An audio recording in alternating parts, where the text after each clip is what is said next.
Greetings, brothers and sisters. MZ here with you for another edition of Who's the Savage Now. It's election time again at KPFK, my local Pacifica radio station, 90.7 FM. I saw one of their candidate videos come up in my YouTube feed, and so I started watching, and then I haven't listened to them for months, but I started watching the videos, the candidate videos, that are getting 0 views, by the way. So I started to get interested in the station again. Currently playing right now, 10 to 11 a.m. Thursday, August 8th, is Letters in Politics with Mitch Jeserich, which happens to be a show out of Berkeley. Okay, now this station calls itself a community radio station. It's in its own literature, right here.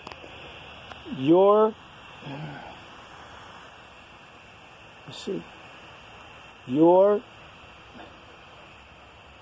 community radio station is committed to staying at the cutting edge for you, for every person in our community and beyond. Okay, and they're always asking for money. Oh, community radio station. There it is, right there. Community radio station. Now, why in the morning? In the morning, then, that's a joke. That's a joke. I'm going to show you why. This is a community radio station. Well, this is the Los Angeles community. Okay, that's our community, Los Angeles. Why do we have a show from Berkeley, okay, with 0 community news on it, okay? Why?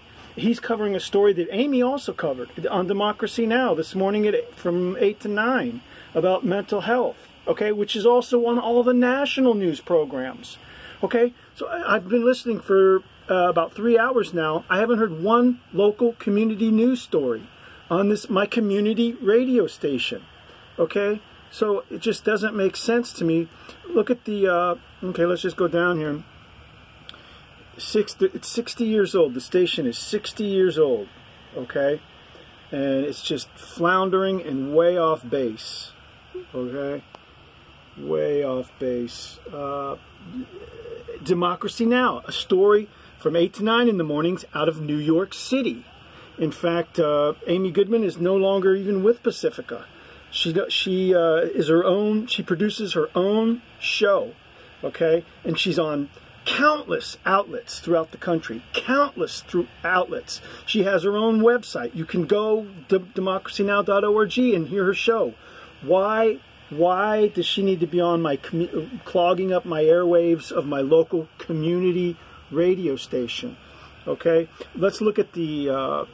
Let's look at the list. Let's look at the lineup here. Let's go to the audio archives. I'll show you. In the morning, they've got 4 hours of out-of-town shows on the community radio station and 1 hour of a local radio station that covers something that covers indigenous people from Hawaii this morning. Okay, they're talking about indigenous people from Hawaii. I'm still trying to find a story on the homeless situation in Los Angeles. I want to hear a story about my community on my community radio station. But it's so frustrating. So this is today. Tom Hartman. Okay, so they start out with, so right now, this will take us up to 10.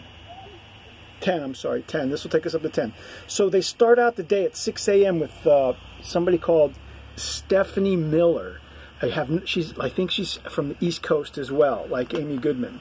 So we get an hour of an out-of-towner talking about national news. Then we get a local program, Sojourner Truth, that I don't hear any community-related. Well, I didn't this morning. It was all about Hawaii. But she does, Sojourner Truth, Margaret Prescott does cover local stories. Okay, so good on her. Thank you. But Stephanie Miller, she's a nationally syndicated show.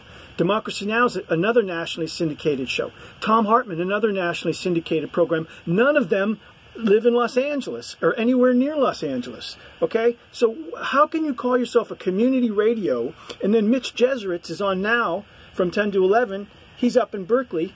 How can you call yourself a community radio station when 4 out of your 5 hours in your prime time morning slots are out-of-town shows? Just trying to understand, just asking questions. Have a blessed day and be grateful. MZ out.